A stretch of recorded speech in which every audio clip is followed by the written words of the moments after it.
네, 반갑습니다. 네, 저는 한국창조과학회 김홍석 목사입니다. 이 시간에는 여러분들과 함께 바벨탑 사건에 대해서 한번 살펴보려고 합니다. 영어 공부하시고 뭐 이렇게 또 외국어 공부하시고 우리 본인들도 그러신 분 계시고 또 우리 자녀들도 굉장히 스트레스를 받으시죠. 현존하는 모든 인류는 성경에 의하면 전부 노아 할아버지의 후손들입니다. 우리가 잘 알다시피 노아왕국 사건이 있었고요. 8사람만 살아남았죠. 8 식구가 한 사람은 영어 쓰고 한 사람은 히브리어 쓰고 한 사람은 한국말 쓰고 이렇게 안 했겠죠. 분명히 같은 말을 썼을 겁니다. 근데 우리가 다 현존하는 인류가 노아의 후손인데도 불구하고 지금 굉장히 여러 나라 말이 있습니다. 이게 어찌된 일일까? 성경은 이렇게 말씀하죠. 우리 창세기 1장 11장 1절부터 9절 말씀인데요. 한번 봉독하고 내용을 살피기를 하겠습니다. 같이 한번 읽어봅니다. 시작. 온 땅의 언어가 하나요 말이 하나였더라. 이에 그들이 동방으로 옮기다가 시날 평지를 만나 거기 거류하며 서로 말하되 자 벽돌을 만들어 견고히 굽자 하고 이에 벽돌로 돌을 대신하며 역청으로 진흙을 대신하고 또 말하되 자 성읍과 탑을 건설하여 그 탑 꼭대기를 하늘에 닿게 하여 우리 이름을 내고 온 지면에 널리 흩어짐을 면하자 하였더니 여호와께서 사람들이 건설하는 그 성읍과 탑을 보시려고 내려오셨더라. 여호와께서 이르시되 이 무리가 한 족속이요 언어도 하나이므로 이같이 시작하였으니 이후로는 그 하고자 하는 일을 막을 수 없으리로다. 자 우리가 내려가서 거기서 그들의 언어를 혼잡하게 하여 그들이 서로 알아듣지 못하게 하자 하시고 여호와께서 거기서 그들을 온 지면에 흩으셨으므로 그들이 그 도시를 건설하기를 그쳤더라. 그러므로 그 이름을 바벨이라 하니 이는 여호와께서 거기서 온 땅의 언어를 혼잡하게 하셨음이니라. 여호와께서 거기서 그들은 온 지면에 흩으셨더라 라고 말씀하고 있습니다. 이 내용을 한번 요약해 보죠. 이 바벨탑 사건이 언제 일어났습니까? 성경은 역사적인 역사성을 가지고 있죠. 꾸며내는 이야기가 아닙니다. 그렇다면 이게 언제인가를 우리는 질문해 봐야 되겠죠. 노아왕국 사건이 있었던 것이 지금으로부터 약 4,500년 전 정도가 됩니다. 그러니까 BC 2,500년 경이 되죠. 그로부터 약 100년이 흐른 후입니다. 성경을 문자적으로 해석해 보면 1대 아담 할아버지부터 이제 10대 오면 노아 할아버지가 등장하고요. 그 노아 할아버지가 10대인데 15대 벨렉 때에 이 사건이 일어났다고 말합니다. 그러면 그렇게 보면 이제 누가 몇 세에 누구를 낳았다고 창세기 우리에게 알려주시니까요. 그것에 의하면 노아왕국 사건이 있고 나서 약 100년 후 정도가 됩니다. 이때 이런 사건이 있었고요. 그럼 우리가 한번 만약에 따져본다면 BC 2400년경 이 정도 문자적으로 보면 되겠죠. 지금부터 한 4400년 전이다. 제가 이 말씀을 드린 이유는 뭐냐면 그저 옛날에 그런 일이 있었던 것이 아니고 우리에게 명확한 사건으로서 기록되어져 있고요. 우리는 그것을 언제인지 알 수 있도록 성경은 기록되어져 있다는 거죠. 어디에서 일어났습니까? 시날 땅이라고 합니다. 시날은 지금의 이제 바벨론 또는 갈대아 지역의 고대 명칭으로 알려져 있습니다. 누가 이 일을 행하셨냐? 하나님께서 행하셨죠. 하나님께서 언어를 혼돈시키셨다. 그래서 오늘날 우리가 영어 공부하기가 힘들고 외국 공부하기가 왜 이렇게 힘드냐 하면 바벨탑 사건을 기억해야죠. 그 사건. 그것을 우리에게 교훈 삼아 우리는 우리 삶에 있어서 그걸 기억하면서 적용해야 할 것입니다. 또 뭘 하냐 하면 바벨탑 쌓는 것을 멈추게 하셨다고 말씀하죠. 이게 어떻게 그러면 이게 바벨탑 사건을 멈추게 하셨을까? 하나님께서 말을 알아듣지 못하도록 언어의 혼돈을 가져오셨다라고 말씀합니다. 왜 하나님께서 이렇게 바벨탑 쌓는 걸 막으셨을까? 사람들이 바벨탑을 쌓는 의도가 무엇인지를 살펴보면 하나님께서 왜 그러셨나 알 수 있겠죠? 온 인류가 하나님의 뜻을 거역하려는 공모였습니다. 공모. 이게 왜 그러냐?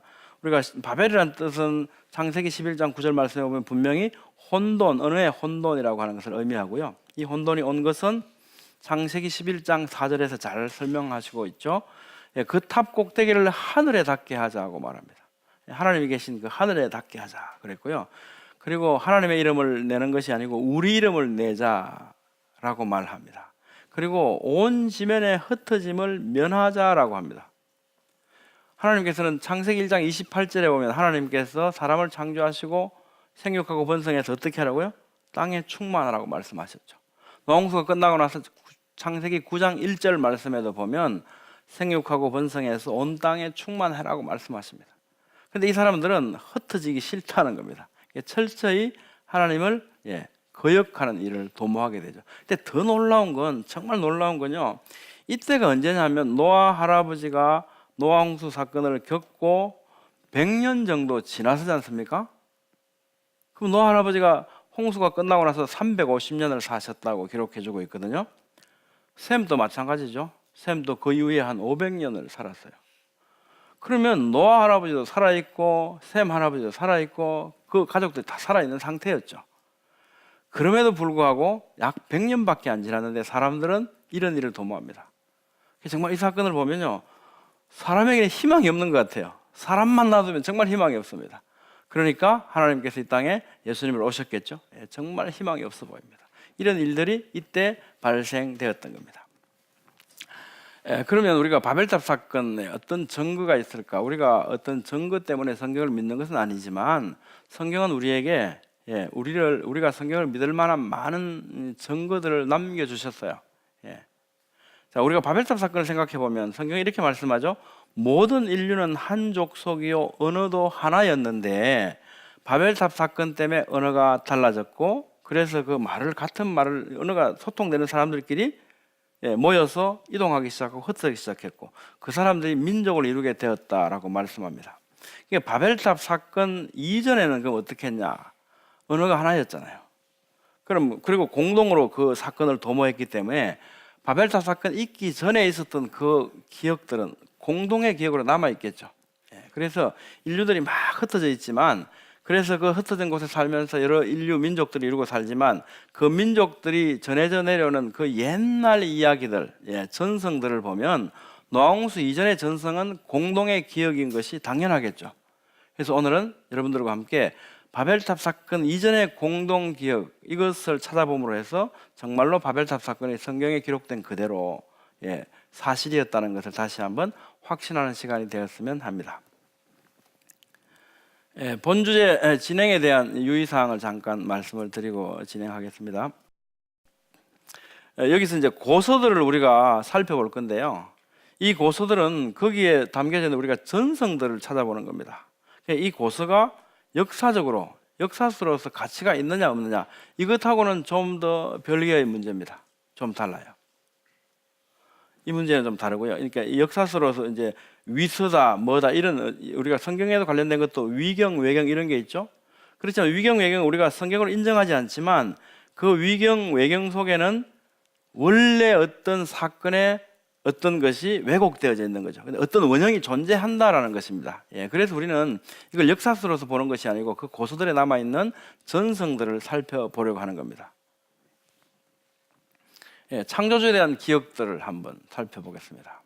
이 태백일사라고 하는 책이 나오는데요, 이 태백일사는 연산군 중종 때 학자 이맥이 썼다고 남겨져 있습니다. 이것은 여기에는 한국시대, 신시시대로부터 고려에 이르는 이런 내용들을 담고 있는데요, 이 태백일사 삼신오제본기 제1에는 이런 말씀이 나옵니다. 이런 내용이 있어요. 상계로부터 삼신이 계셨으니, 상계 하늘나라죠. 세 분의 신이 계셨다는 겁니다. 근데 이분이 곧 한 분의 상제시다라는 겁니다. 주체는 일신이니 각각 신이 따로 있음이 아니다. 그런데 쓰임은 곧 삼신이다. 근데 이분께서 어떻게 하셨냐면 숨을 불어서 만물을 만드셨다고 말씀합니다. 이렇게 기록되어 있어요. 자꾸 제가 성경하고 헷갈리니까 말씀합니다 이렇게 자꾸 하는데, 그죠? 여러분 이해해 주시고요. 그렇습니다. 이게 사람이 이런 상상을 할 수 있을까 한번 생각해 보시죠. 이 기록 속에는 키워드를 보면 하늘에 세 신이 계셨는데 이 세 분이 곧 한 분이시라는 겁니다. 근데 이분이 숨을 불어서 만물을 창조하셨다, 이렇게 기록하고 있습니다. 태백일사 중 소도경전 본훈 제5의 3일 신고에는 어떻게 기록되어 있냐면, 3일은 그 채는 일이요 그 용은 3이라 혼묘가 한둘레에 있으니 채와 용은 따로 갈라질 수 없도다. 예, 이걸 한자를 우리 조상들이 생긴 이 한자를 우리가 또 번역을 하다 보니까 예, 좀 쉽지 않죠. 예, 언어가 우리가 익숙지 않습니다. 근데 이제 뜻은 의미는 분명히 알 수 있죠. 삼일은 실체가 하나인데 쓰임이 셋이다. 그리고 실체와 쓰임, 즉 셋은 항상 함께 있다. 예, 이런 의미를 담아내고 있습니다. 이것이 예, 우리가 성경을 통해서 우리가 알고 있는 뭐죠? 예, 삼위일체 하나님에 대한 예, 기록인 것으로 보이죠. 예, 그렇지 않다면 사람이 어떻게 이런 상상을 할 수 있을까라는 겁니다.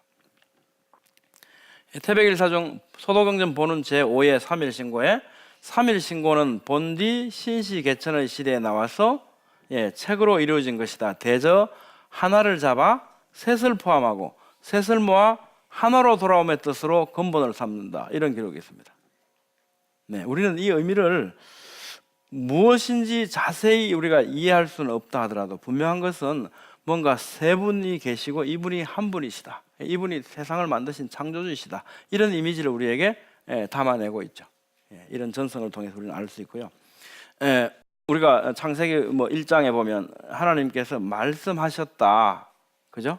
이러시되 그래서 그대로 되었다. 말씀하시니까 생겨난 거죠. 이 세상은 11번의 이러시되 바이오메르 엘로힘, 엘로힘 하나님께서 아마르, 바이오메르 말씀하셨다. 이런 단어가 11번 나옵니다. 11번에 이러시되 말씀하시되 이것으로 말미암아서 이 세상은 창조되어진 거죠. 근데 키워드는 말씀하시니까 그대로 되었다. 말씀으로 창조하셨다는 것인데 우리 상고사 고선에 뭐라고 했습니까? 그분이 숨을 불어서 만물을 만드셨다라고 말씀하시죠. 태백일사중 소도경전 본훈 제5에 숨을 불어 만물을 만드시고 또 삼신오제본기 제1에도 숨을 불어 만물을 만드시고 이런 표현들이 나오고 있습니다. 중국의 대명회전이라는 책이 있는데요. 이 책은 명나라 시대 때 법령이라고 합니다. 법령. 그 가운데 보면 국경제사 제물이 나오는데요. 여기에 주께서 만물을 지으시고 사람을 지으셨습니다. 그러면서 주 샹따이께서 말씀하시니 하늘과 땅과 사람이 생겨났습니다. 이렇게 기록하고 있습니다. 상제를 상따이라고 이제 발음을 한다고 하는데요. 이분이 말씀하시니까 하늘에 계신 이분이 말씀하시니까 만물이 생겨났다는 거죠. 창조에 대한 기억들을 우리가 한번 살펴보겠습니다. 창세기 1장 1절에 3절 말씀 보면 태초에 땅이 혼돈했다. 그리고 공허했다. 토후 바보후. 그리고 암흑, 그죠?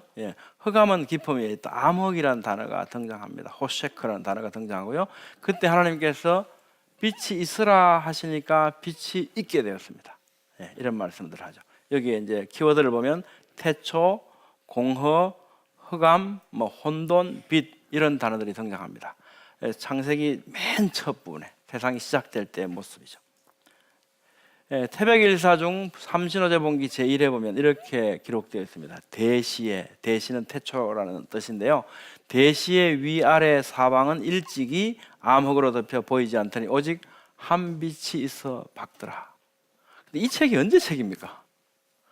전혀 성경이 전해지기 전 아주 오래 전의 책이죠. 그런데 여기에 이런 내용들이 나온다는 겁니다. 우리 상고사 속에서.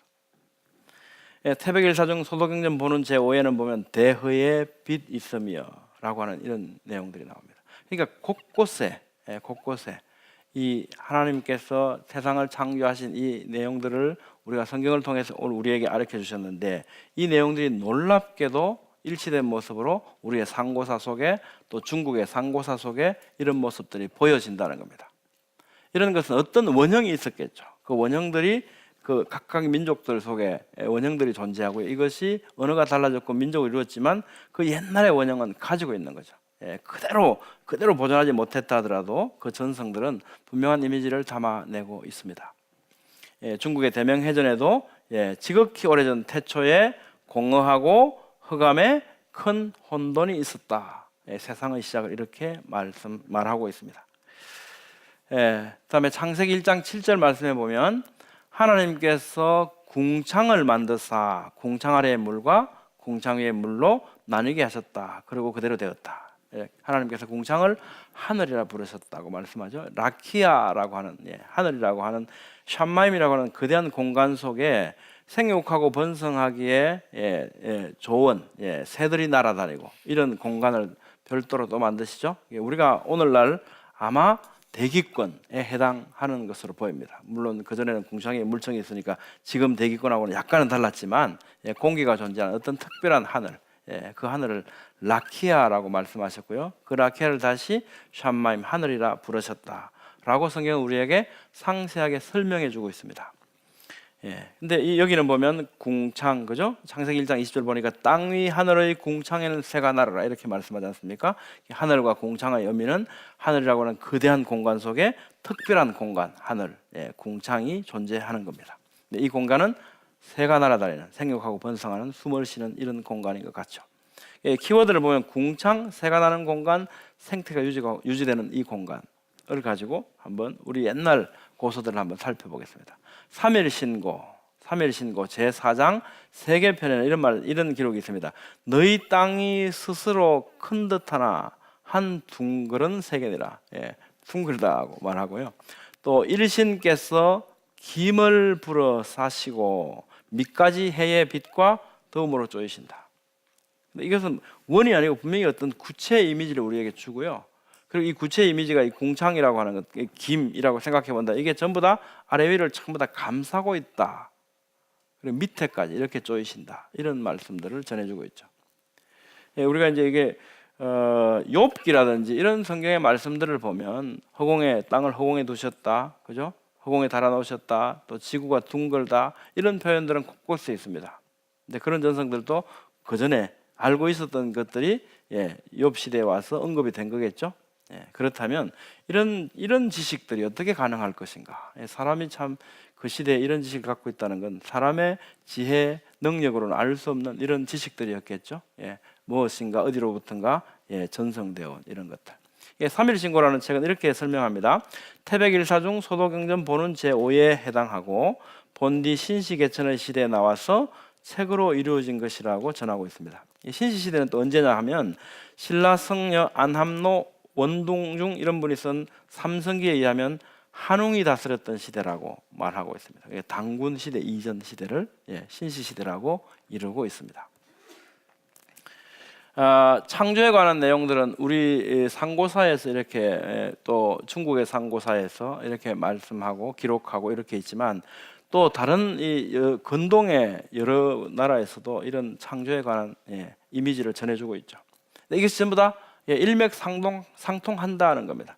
바벨론 신화를 보면요, 최고의 신 말뚝이 사람을 만들었다, 만물을 만들었다 이렇게 말하고요. 이집트 신화에 보면 바다의 신 쇼가 세상을 만들고 그놈이 사람을 토기처럼 만들었다. 그게 무엇인가 어떤 창조주가 있다는 겁니다. 이 이미지가요. 페르시아 신화에서도 지혜의 신 아후라 마츠다가 이 세상을 만들었다, 이렇게 만든 어떤 존재가 있다라고 말하고 있습니다. 애굽의 우주 발생론을 보면요, 굉장히 성경과 정말 흡사합니다. 천지 창조 이전에 혼돈이 있었다고 말하고요, 또 빛으로 시작되었다, 세상의 시작이. 그리고 하늘의 창조에 대해서 말하고요, 마른 땅의 출현을 말합니다. 마른 땅의 출현은 우리가 셋째 날 하나님께서 물속에 있는 땅을 끄집어내셔서 이걸 육지라고 부르셨다고 말씀하잖아요. 첫날 만들어진 땅이 첫날, 둘째 날은 물속에 잠겨 있다가 셋째 날 이 땅을 끄집어내시죠. 그래서 이걸 야바사라고 하면서 이걸 육지라고 하나님께서 칭하십니다. 이런 이미지가 그대로 담겨져 있는 거죠. 마른 땅이 출현했고요, 태양이나 달과 같은 발광체의 창조와 인간 창조, 신의 안식, 이런 것들을 기록하고 있습니다. 하나님께서 안식하셨다. 근데 이게 이런 우주 발생론을 애굽은 이렇게 전해주고 있습니다. 그 다음에 하늘과 땅을 또 창조하셨다. 신이 손으로 작업을 해서 자신의 형상을 닮도록 창조하셨다. 이런 기록이 있고요. 창조 이후에 특별한 날을 정했다. 무슨 날 같습니까? 안식일, 인 것 같습니다. 안식이라고 말하진 않아요. 근데 이렇게 특별한 날을 정했다 그러고, 사람은 창조 때부터 문명화되었고 지식을 갖고 있었고 경건하였고 죄와 질병이 없고 신이 지정한 정원에서 살았다. 신이 지정한 정원이 어디겠습니까? 우리는 성경을 통해서 그곳이 에덴이라고 하는 것을 알 수 있죠. 그 다음에 정원에는 식량을 위해서 나무들이 있었대요. 인간은 신을 향해서 범죄함으로 말미암아서 정원에서 쫓겨났다. 이게 하나님의 말씀, 불복종해서 정원에서 쫓겨난 거죠.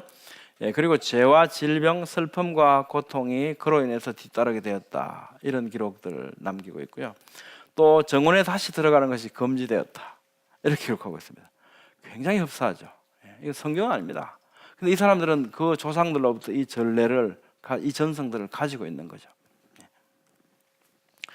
또 세계 곳곳에 대홍수 설화들이 있지 않습니까? 굉장히 많죠. 뭐 한 283가지 정도의 홍수 설화들이 수집이 되었죠. 전 세계적으로. 근데 전부 다 뭐냐면 우리 조상만 살아남고 다 죽었다는 겁니다. 다 자기 조상들만 잘났대요. 되게 당연하죠? 모든 인류의 조상은 누굽니까? 노아 할아버지로부터 다시 시작되었지 않습니까? 그러니까 우리 조상만 살아남았다는 게 지극히 당연한 얘기죠. 다 죽고. 이런 전성들이 곳곳에 있고, 우리나라에 이제 대홍수 남매설화, 뭐 대홍수 사돈 이야기 굉장히 많습니다. 그런데 그 이미지가 노홍수 사건의 그 본질적인 이미지를 그대로 전달해주고 있죠. 창세기 7장 23절 우리 같이 한번 읽어볼까요? 시작. 오직 노아와 그와 함께 방주에 있던 자들만 살아남았더라. 10장 32절 같이 한번 읽어봅니다. 시작. 노아의 아들들의 가족들이라. 홍수 이후에 이들로 말미암아 땅에서 민족들이 나뉘었다. 사람들은 본래 모두 한 가족이었죠. 나뉘었다. 네, 우리 상고사에는요 또 이런 내용들이 나옵니다. 태백일사 중 삼신오제본기 제1에 유색인종들 모두가 원래 한 민족이었다고 기록하고 있습니다. 어떻게 말하냐면 이럽니다. 대저 구한의 족속은 나뉘어 5종이 되고 피부의 색깔과 모양을 가지고 구별짓게 되었다. 황부인, 황색인종이죠. 황부인은 피부가 좀 누렇고 코는 튀어나오지 않았으며 광대뼈가 튀어나오고 머리털은 검고 눈은 펑퍼짐하며 청흑색이요. 백부인은 피부는 밝고 뺨은 높고 코도 크며, 상상이 가시죠? 적부인은 피부가 녹슨 구리색이요. 홍색 인디언 이런 분들은 얼굴이 붉지 않습니까? 몽고 사람들도 보면 좀 붉은 편이죠. 그리고 남부인은 풍족이라고도 하며 피부는 암갈색이다. 이제 우리가 뭐 흑인이라고 표현할까요? 이런 분들, 이런 여러 유색 인종들, 이런 인종들이 전부 다 구한의 원래 한 족속이었는데 구한의 족속이 나뉘어서 5종으로 이렇게 불렀다라고 말하죠. 모두가 한 민족이었다고 말합니다. 다음으로 이제 이 한자의 제자 원리를 한번 살펴볼까 합니다. 중국 후한 때 AD 100년경에 허신이라고 하는 사람이 이 책을 편찬했다고 합니다. 이 사람은 그때 이 책을 지은 것이 아니고 그때까지 전래되어 왔던 그 전성들을 모아서 이 글자가 왜 이렇게 생겼는지, 왜 이런 모양으로 이 글자가 만들어졌는지 제자 원리를 설명한 가장 오래된, 가장 권위 있는 책입니다. 우리가 어떤 한자를 보면서 우리가 유추할 수는 있죠, 그죠? 이거 생긴 거 보니까 이런 것 같아. 우리가 유추할 수 있습니다. 근데 그것은 어떻게 해요? 잘못하면 이현령, 비현령, 내가 생각하는 대로 끄집어서 이렇게 유리하게 해석하면 곤란하지 않습니까? 근데 그런 것하고는 다르죠. 이건 왜냐하면 허신이라는 사람이 그 전에 있던 그 전래되었던 그 전성들을 담아서 왜 이 글자가 이렇게 되었는지를 자기가 만든 게 아니고요. 조상들이 한 얘기들을 담아서 책으로 편집해 놓은 겁니다. 이것이 한자가 왜 이렇게 만들어졌는지에 대한 가장 권위 있고 오래된 책으로 남겨져 있죠. 근데 한자는 전 전공자가 아니지 않습니까? 그래서 이 한자에 대해서는 이 성경 한자 교육협회 이사로 계시는 박필립 교수님이 저한테 이 한자에 대한 해석을 도와주셨어요. 이분이 이제 한자와 성경에 관련 책을 몇 권 쓰셨죠. 그래서 제가 그분의 한자의 해석에 대해서는 이분의 도움을 받았습니다. 뭐 여러 우리가 잘 아시다시피 이 시대에 따라서 모양들이 좀 달라져 왔는데요. 그중에 전서체, 그중에서 전서체에 그 옛날 모습을 그대로 잘 선명하게 보존해 있다라고 합니다. 그래서 이 전서체를 따라가면서 설명을 드릴까 합니다. 보일 시자인데요. 보일 시자, 오른쪽에 그림처럼 되어 있는 게 제 전서체입니다. 보일 시자. 이 이제 오른쪽에 그 보면 여러 가지 이제 작은 글씨로 설명이 되어 있죠. 이것은 나중에 혹시 필요하시면 원하시면 보실 수 있도록 했고요. 예, 저것에 대한 해설이 밑에 있습니다. 이 해설을 아까 말씀드린 대로 박필립 교수님께서 도와주셨어요. 이 글자에 대한 보이시자가 왜 이렇게 생겼냐라고 하는 설명이 설문해자에 보면 천수, 상견, 기룡소이 뭐 이렇게 쭉 돼 있다는 거죠. 이 뜻을 보니까 이것은 하늘이 드리운 모양이다. 근데 길흉을 볼 수 있다는 것은 사람에게 보이게 한 까닭이다. 이런 말이 나오고요. 이는 고문의 위상자인데 세 가지 드리운 것은 해와 달과 별이다. 그리고 시절의 변화를 관찰해서 천문을 보았다. 그러면서 시는 하나님께서 하신 일이다. 그래서 이것은 하나님 시자이다. 이런 말씀을 합니다. 이런 기록이 있습니다. 근데 이게 무슨 우리가 이 글자 하나를 보면 참 이해하기 힘들죠. 예. 근데 이제 여러 글자들을 살펴보면서 이게 정말로 무엇을 의미하는지를 이제 점점 우리가 확신할 수 있게 될 겁니다. 여기에 키워드를 찾아보면 해달 별을 거느리고 있는 모습이다. 길흉을 보이게 했다. 그 시절의 변화라는 단어가 나오고요. 하나님이라는 단어가 나오죠. 창세기 1장 14절부터 16절 말씀은 이렇죠. 하나님이 이르시되 하늘의 궁창에 광명체들이 있어 낮과 밤을 나뉘게 하고 그것들로 징조와 계절과 이렇게 말씀하죠. 날과 해를 이루게 하라. 또 광명체들이 하늘의 궁창에서 땅을 비추라 하시니 그대로 되었다. 이렇게 말씀합니다. 이 키워드가 하나님, 광명체들로 하여금 무엇을 나타낸다? 징조들을 나타내게 하셨다. 그리고 계절을 이루게 하셨다. 땅을 비추게 하셨다. 해달 별들을 만드셨다. 이런 것이 하나님의 시자에 대한 설명과 굉장히 일치하는 모습을 보여주고 있습니다. 신자인데요. 이 신자는 하늘의 신으로 만물을 이끌어낸 분이시다라고 정의하고 있습니다. 근데 하늘의 어떤 신이라고 하는 이 개념이 뭐 그리스나 로마나 우리가 신화들을 많이 들어서 알고 있지 않습니까? 예. 그쪽 신화들은 어떻습니까? 뭐 사람하고 비슷하다. 사람하고 결혼도 하고 질투도 하고 막 이 신의 이미지가 굉장히 이상하죠. 근데 이 제자 원리를 적은 이 허신이 보여준 여기에는 보면 분명히 신은 하늘의 신으로 만물을 이끌어내신 분이다라고 설명하고 있습니다. 여기 이제 만물을 끄집어냈다 그랬거든요. 인출 만물자야라고 합니다. 끄집어냈다라는 개념이 또 우리에게 눈길을 끄는데요. 흑토자를 보면 이렇게 설명합니다. 땅이 만물을 살도록 토해냈다라고 말합니다. 토해냈다. 이게 땅이 만물을 살도록 토해냈다는 이 이미지가요.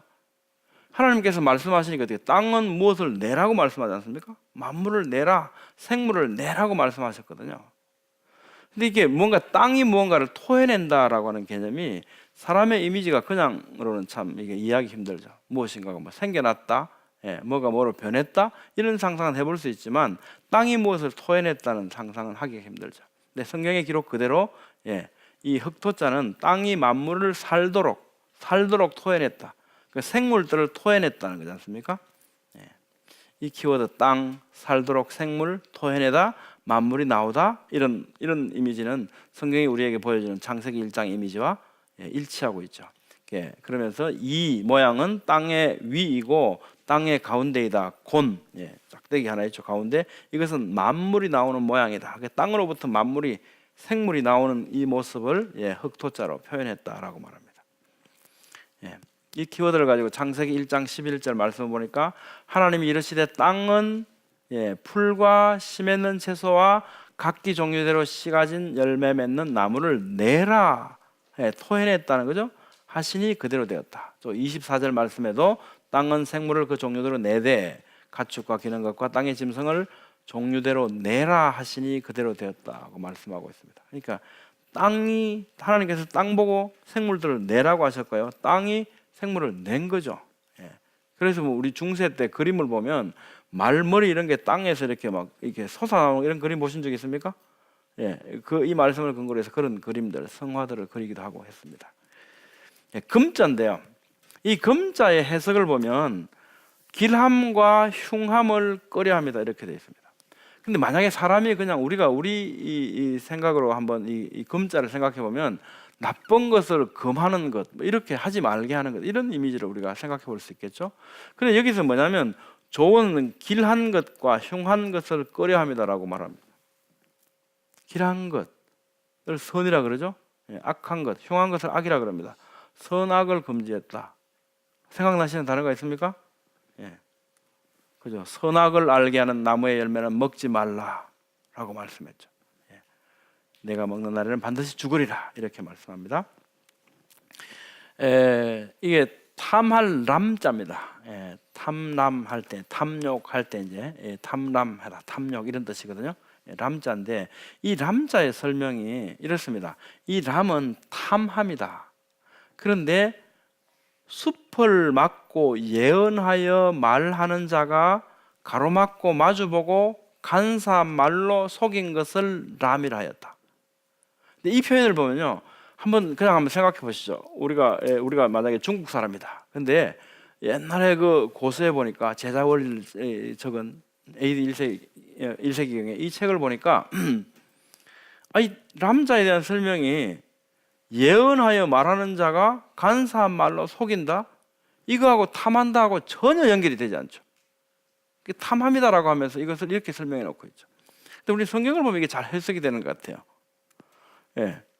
창세기 3장 1절부터 6절 말씀 내용을 보면 뱀이 어떻게 합니까? 모든 들림 중에 가장 간교했는데요. 뱀이 여자에게 이르되 너 이거 먹으면 결코 죽지 않는다. 안 죽는다. 예언하는 거죠. 예. 결코 죽지 않으라. 먹는 날에 너희 눈이 밝아져서 하나님과 같이 된다. 그래서 이렇게 선악을 알게 된다. 예. 그런데 여자가 보니까 탐스럽기도 한다라고 말합니다. 탐스러웠다. 이런 이미지를 그대로 담고 있죠. 예. 그다음에 벗을 낮자인데 옷 벗을 낮자. 이 말씀을 보면 해석이 이렇습니다. 옷 벗습니다. 바른 뜻으로 말하면 붉은 몸에 옷이 없습니다라고 말합니다. 그러면서 또 뭐라 그러냐면 이러라 하였으나 통하지 아니하였다. 그러니까 이리 오너라 그랬더니 그럼 와야 되잖아요. 안 오더라는 겁니다. 그런데 이 옷 벗을 낮자, 나자하고 이런 이미지가 연결이 됩니까? 옷을 벗었다 그러고 입던 옷을 벗었다 뭐 이런 거죠. 그런데 왜 낮자를 설명하면서 뭐라고 얘기하냐면 붉은 몸이란 단어가 나오고요. 이러라 하여서나 통하지 않았다. 이런 내용들을 담아내고 있을까요? 이런 설명을 가지고 있을까요? 그리고 글자 모양도 보니까 어떻게 되어 있습니까? 나무 옆에 사람이 둘이 있습니다. 나무 옆에 두 사람이 있어요. 이 키워드 붉다, 옷이 없다, 이리 오너라 했는데 안 왔다. 그렇죠? 그리고 그것은 두 사람이었다. 글자 모양 보면 이런 거죠.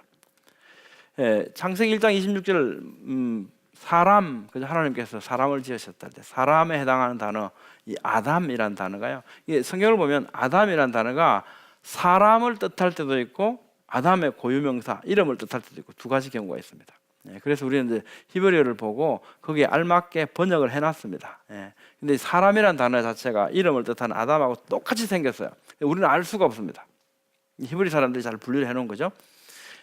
사람에 해당하는 뜻이 아담의 뜻은요 원래 아담아라고 붉다 이런 뜻입니다.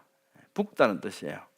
근데 히브리 사람 아담으로부터 유래된 일반 명사가 이제 사람인데요, 붉어지다는 뜻인데 창세기 3장 8절 말씀 우리 함께 읽어보겠습니다. 시작. 그들이 그날 바람이 불 때 동산에 거니시는 여호와 하나님의 소리를 듣고 아담과 그의 아내가 여호와 하나님의 낯을 피하여 동산나무 사이에 숨은지라. 여호와 하나님이 아담을 부르시며 그에게 이르시되 내가 어디 있느냐. 이르되 내가 동산에서 하나님의 소리를 듣고 내가 벗었으므로 두려워하면서 숨었습니다. 이렇게 말합니다. 이게 아담, 붉은 몸이죠. 붉은 몸. 근데 뭐라 그랬습니까? 동산에 숨었어요. 이리 온, 네가 어디 있냐? 그러니까 나 못 나가요. 빨가벗었습니다. 이렇게 이러라 하였으나 통하지 않았다. 우리는 이 성경의 내용들을 보면 앞에서 나자에 대한 설명을 이게 이해가 돼요. 다시 한번 볼까요? 나자? 도대체 옷 벗을 나자를 설명하는데 왜 붉은 몸이라는 뜻이 나오고 이르라 하였으나 통하지 않았다 이런 말이 나올까? 그리고 그 글자의 모양은 왜 나무 옆에 두 사람이 있을까라는 거죠. 동산원자인데요, 동산원자는 더 재미있습니다. 동산원자를 설명하는데 뭐라고 얘기하냐면 열매를 맺는 나무가 있는 곳이다. 그런데 사람이 숨어서 도망자가 되었대요. 이게 동산의 이미지하고 정말 얼토당토 안 하지 않습니까? 예, 동산을 설명하는데 그러면 거기에 뭐 나무도 있고 뭐 숲도 있고 예를 들면 시냇물도 흐르고 뭐 그렇게 동산을 설명하려면 그래서 동산을 뭐 이렇게 글자를 지었다 이렇게 해야 어울릴 것 같은데 뭐라고 얘기하냐면 사람이 숨어서 도망자가 되었다 이렇게 말합니다. 동산 원자를 설명할 때 이게 제자 원리라는 거죠. 이게 그냥 우리가 동산 원자를 보면 이게 설명은 근데 그 안에 또 누가 있습니까? 밑에 이렇게 산처럼 두 개 되어 있는 거죠. 이게 항상 두 사람을 의미하며 나중에 이제 오디자를 볼 때 보겠는데요. 두 사람을 의미하거든요. 키워드. 열매 맺는 나무, 사람이 숨다. 그런데 모양을 보니까 두 사람이 숨었습니다. 우리 방금 읽은 그 말씀이죠, 그죠? 창세기 2장 9절 함께 읽습니다. 시작. 여호와 하나님이 그 땅에서 보기에 아름답고 먹기에 좋은 나무가 나게 하셨다. 3장 8절 말씀 같이 읽습니다. 시작. 그들이 그날 바람이 불 때 동산에 거니시는 여호와 하나님의 소리를 듣고 아담과 그의 아내가 여호와 하나님의 낯을 피하여 동산나무 사이에 숨은지라. 네, 우리는요 제자 원리를 적은 그 책을 보면 이 성경을 모르면 이해가 안 됩니다. 그런데 성경을 알면 그게 무엇을 의미하는지를 명확하게 알 수 있습니다. 근데 이 모든 사건들이 언제 사건입니까? 바벨탑 사건 이전의 사건들이죠. 그렇기 때문에 이 모든 민족들의 전성 속에 이 공동의 기억으로 이런 것들이 같이 가지고 있다라는 겁니다. 우리 상고사에도 창조에 대한 것이 나오고 중국 대명해전에 나오고요, 한자 속에서도 나오고 바벨론 뭐 이런 중동 근동의 이런 설화 속에서도 보면 하나님의 창조에 대한 것 이런 사건들은 전부 다 바벨 사건 이전의 전성이니까 공동으로 스며들어 있고 이것은 매우 일치하는 모습을 보여주고 있다는 거죠. 복복자입니다. 복을 이렇게 설명해요. 복은 비이다, 갖춤이다라고 말합니다. 이게 뭐냐? 이것은 현자의 제사다. 복이 현자의 제사다? 뭐 복은 뭐 애 많이 낳고 뭐 부자 되고 이런 거 아닙니까? 그런데 복은 현자의 제사라고 말합니다. 갖추었다는 것은 모든 것을 순종했다는 이름이다. 순종했다는 것을 이루는 것이다. 의미하는 것이다. 이렇게 말해요. 순종하지 아니한 바가 없다는 것을 일러 비갖춤이라고 한다. 이것이 복이다라고 말합니다. 복 이미지하고 굉장히 다르죠. 그런데 이 이미지를 우리 어디서 찾을 수 있습니까? 제사 누가 지냈죠? 아벨의 제사, 가인의 제사, 그죠? 현자의 제사. 아마 아벨의 제사를 현자의 제사라고 표현한 것 같아요. 그 제사를 하나님께서 연락하셨잖아요. 이게 복받은 거죠. 이게 복받은 거죠. 이게 복이라는 거죠. 모든 것을 순종했다. 이게 순종하지 않으니까 무슨 일이 발생했습니까? 선악과를 먹고 나니까 죽음과 질병과 고통, 인류의 비극이 시작된 거죠. 순종하는 것이 복이다라고 말씀하고 있습니다. 그다음에 옷의자 한번 살펴보죠. 옷의자. 의지합니다. 이게 보면 위는 의라고 하고 아래는 상이다. 그래서 의상실 옛날에 뭐 그렇게 많이 썼잖아요. 우리 어릴 때는 보면 옷집에 보면 의상실 이렇게 썼거든요. 근데 여기에 모양이 두 사람의 형체를 덮은 모양이다라고 설명합니다. 옷을 왜 이렇게 옷을 이런 모양으로 했냐? 옷이라고 하는 것은 두 사람의 형체를 덮은 모양이다라고 말합니다.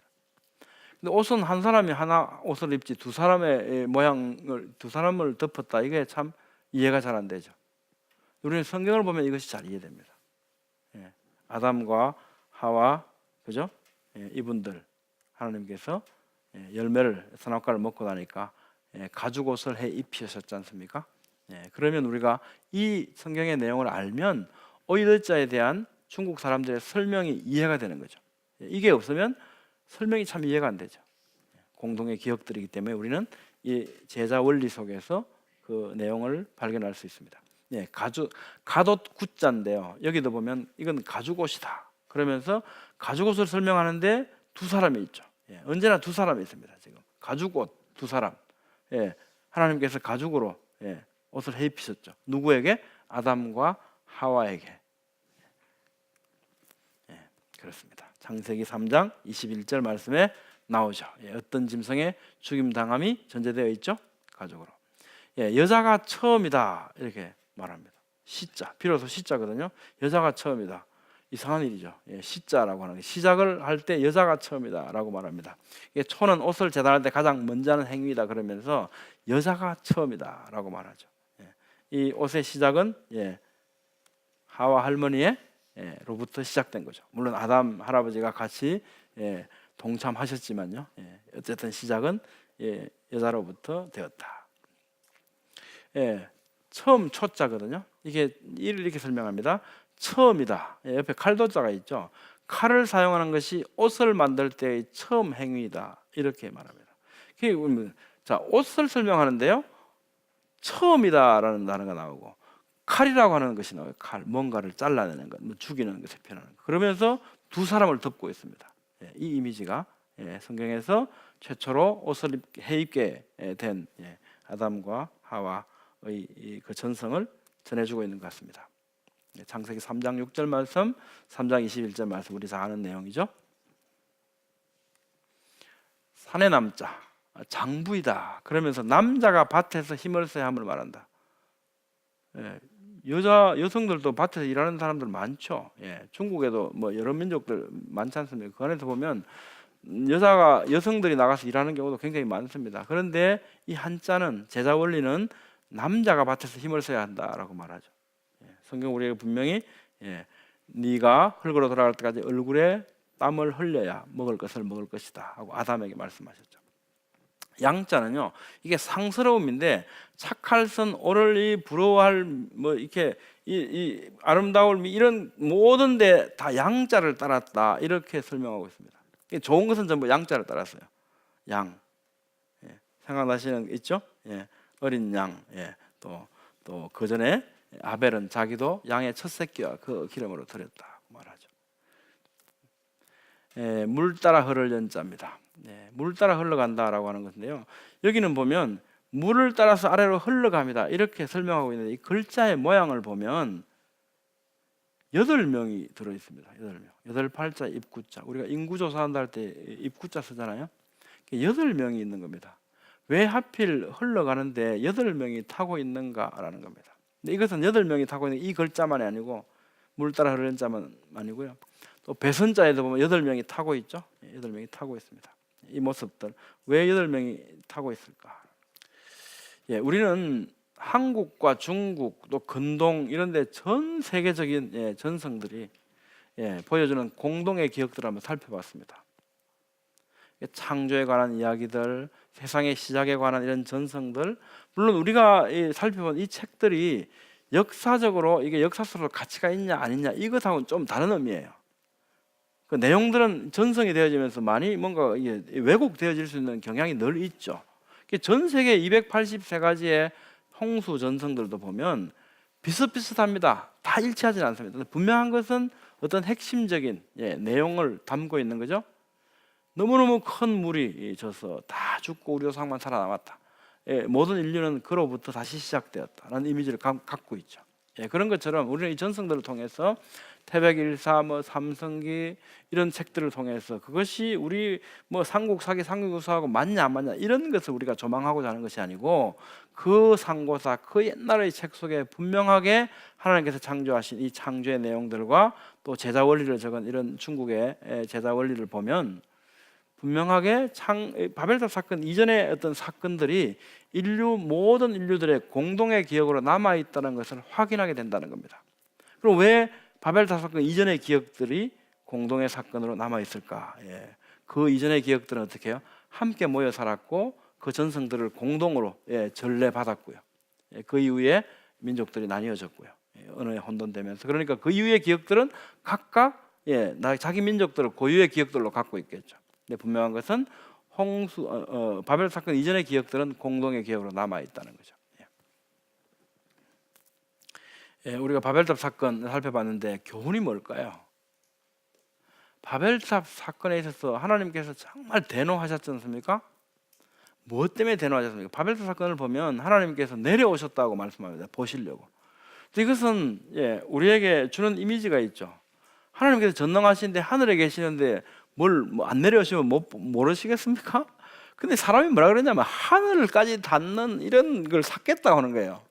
하나님께서 야, 너가 막 하늘에 닿겠다는데 난 보이지도 않는다. 내가 내려갈게. 내려가시는 것 같아요. 그래서 내려갔어요. 예, 그런 이미지를 담고 있죠. 예, 그렇습니다. 근데 뭐였냐면 사람이 뭐라 그랬습니까? 뭔가 하나님처럼 되려는 이런 걸 갖고 있어요. 하늘에 닿게 하겠다. 우리 이름을 내겠다. 흩어짐을 면하자. 막 이런 얘기를 하는 거예요. 창세기의 4대 사건이라고 하면 하나님께서 창조하신 것과 또 뭡니까? 선악과 사건, 그죠? 노아홍수 사건, 바벨탑 사건이잖아요. 그런데 하나님께서 창조한 이 사건 말고 세 가지 사건은 전부 다 우리가 잘못한 것에 대한 하나님의 대노하셔서 우리에게 심판을 내리신 사건이거든요. 이게 선악과 사건은 가만히 생각해 보시죠. 원리가 무엇이었는지, 그 속에 담긴 의지가 인간의 의지가 무엇이었는지. 뱀이 뭐라 그랬냐면 너 이거 먹으면 어떻게 된다고요? 하나님처럼 된대요. 하나님처럼. 그러니까 사람이 자기 분수를 모르고 이 피조물인 사람이 창조주 하나님처럼 된다. 그러니까 뭐였습니까? 그걸 듣고 하나님처럼 되고 싶어 한 거예요. 하나님은 이건 절대 안 된다는 거죠. 이건 절대 안 된다. 그래서 선악과 사건이 있었고요. 그 다음에 노아홍수 사건 설명하는 거 보면 우리가 이제 창세기를 잘 읽어보면 창세기 6장 1절부터 5절까지 말씀을 잘 한번 보시기 바랍니다. 돌아가셔서 보면 5절 이후에는 사람의 죄악을 고발하고 있지만요, 그 앞에는 우리가 이해하기 좀 힘든 부분들이 있습니다. 어떻게 되어 있습니까? 하나님의 아들들이 사람의 딸들을 보고 마음에 드는 사람하고 다 자기 아내를 삼았대요. 하나님의 아들들에 대한 해석이 분분합니다만 글자 그대로 보면 번네하 엘로힘, 하나님의 아들들. 이것은 욥기에 의하면 그죠? 하나님의 아들들이 썼고 사단도 왔었다 이렇게 돼 있잖아요. 이 단어거든요. 어떤 천상의 이런 존재인 것처럼 보여져요. 이 자리에서 제가 어느 것 해석이 맞다고 말씀드릴 것은 그건 취지는 아니고요. 그렇게 본다면 뭔가 인간의 존재가 아닌 어떤 신적인 존재와 인간과의 결합을 통해서 또 뭔가 어떤 신적인 존재가 되려고 하는 이런 본분을 벗어난 이런 행동을 했어요. 그것이 노아홍수 사건에 사람의 죄악이 관영했을 뿐만 아니라 그 앞에 먼저 그 죄악상이 고발되고 있거든요. 사람은 하나님처럼 뭔가 이 분수를 벗어나려 했던 거죠. 바벨탑 사건 뭐라 그랬습니까? 바벨탑 사건 하늘에 닿겠다는 겁니다. 놀라운 것은 노아홍수가 끝나고 100년밖에 안 지났어요. 노아 할아버지도 벌겋게 살아계시고 셈 할아버지도 다 살아계셨어요. 그런데 이런 일을 합니다. 정말 사람은 사람으로서는 사람만 놔두면 정말 희망이 없는 것 같아요. 정말 희망이 없죠. 그런 사람을 향해 하나님께서 끝없는 사랑으로 은혜로 우리에게 다가오셨고 예수님이 이 땅에 오신 거죠. 전도서를 통해서 우리에게 이 바벨탑의 교훈을 한마디로 요약해 준다라고 저는 생각해 봤습니다. 솔로몬이 남긴 마지막 유언 아닙니까? 이거 같이 한번 읽어볼까요? 시작. 하나님을 경외하고 그의 명령들을 지킬지어다. 이것이 사람의 본분이니라 라는 거죠. 그래서 우리는 이 바벨탑 사건 생각해 보면요, 우리 자녀들이 또 우리 본인이 어느 때문에 이렇게 고통스럽고 힘들어하고 배워야 되고 이런 곤란함을 겪지 않습니까? 이 곤란함이 어떠냐면 우리가 늘 경험하고 살아가고 있습니다. 그렇죠? 그 다음에 또 하나, 왜 사람만이 애 낳을 때 그렇게 아파합니까? 왜 그렇죠? 뭐 때문에 우리가 아파지게 됐습니까? 선악과 사건 아닙니까? 선악과 사건. 또 하늘에 무지개가 왜 있습니까? 무지개. 하나님의 약속의 증거지 않습니까? 가만히 생각하면 우리 삶의 주변 속에요, 늘 그러한 증거들이 우리 눈에 보여집니다. 그걸 볼 때마다 어떻게 하겠어요? 우리는 뭘 기억해야 됩니까? 선악과 사건을 기억해야죠. 우리가 그 사건을 기억하지 못한다면 하나님께서는 그 고통을 주셨는데 하나님 마음만 아파. 우리 자녀들이 아파하는데 하나님 얼마나 마음 아프시겠어요? 근데 우리는 그걸 보고 어떻게 해야 됩니까? 그 고통을 통해서 선악과 사건을 기억해야죠. 우리의 잘못을 기억하고 반성하고 그러면 안 된다라고 우리의 본분을 찾아서 돌아가는 계기가 돼야 되죠. 그렇게 본다면 그 상고, 고통은 우리를 선악과 사건을 기억시키는 기억 기제, 리마인드 시키는 기억 기제로서 우리에게 주어진 것이고요. 그 다음에 또 무지개도 늘 비 오고 나면 이렇게 보잖아요. 늘 보이는 거. 이거 볼 때마다 뭘 기억해야 됩니까? 노아홍수 사건, 하나님의 심판 사건을 기억해야만 되고, 영어 공부 힘들 때마다 우리는 바벨탑 사건을 기억해야만 되고요. 이런 곤란, 우리 생활에 늘 보여진 이런 것들은 늘 이 사건을 우리에게 기억하게 해줍니다. 그래서 이것이 하나님의 말씀의 살아계심이고 역사성이죠. 역사성. 이 시대, 그 옛날 얘기를 끝나는 것이 아니고 끊임없이 우리를 이 시대에도 이걸 통해서 교훈하고 있다는 겁니다. 오늘은 여기까지 해서 바벨탑 사건 마치도록 하겠습니다. 감사합니다.